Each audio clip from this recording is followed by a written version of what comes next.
Hello everyone, this is me giving you a great idea on how to make cheap flower pots out of old newspaper. Really simple to do.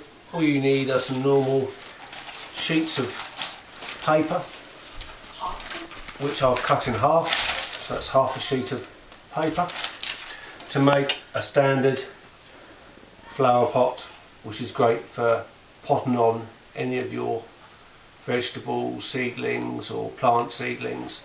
You can then plant those direct into the ground where they can be left undisturbed to grow happily away, and best of all, they cost nothing. So I'll make a quick one for you, hopefully to show you how to do it. So we have the paper here. What we then do, we fold in half. Okay. So we're halfway. Then fold that slightly in half again. Now this will determine the size of your flower pot. So that would be the length of your flower pot. If you wanted it longer for a deep root trainer, you could leave it that sort of length. But for this demonstration, I will keep it like that.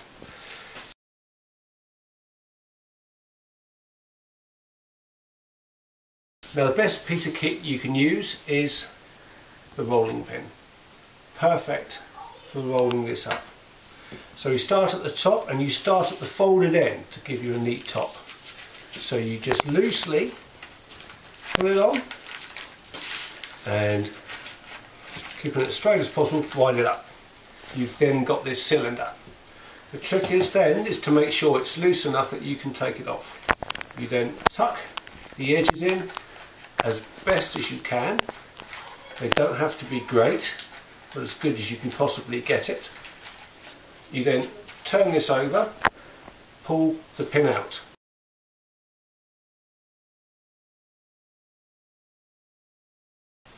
Now the trick is to get a long implement, your fingers, or in this case I just use the end of a pair of scissors, just to flake the ends in, like so. You use the end of the rolling pin to position in the hole and flatten down. What you'll end up with is a perfect cylindrical shape flower pot. Doesn't matter if you've got a hole in the bottom or whatever, once the root's set, they will keep this all together. Just to help, I will add a piece of tape across here to keep that side all together, and then you have one completed flower pot.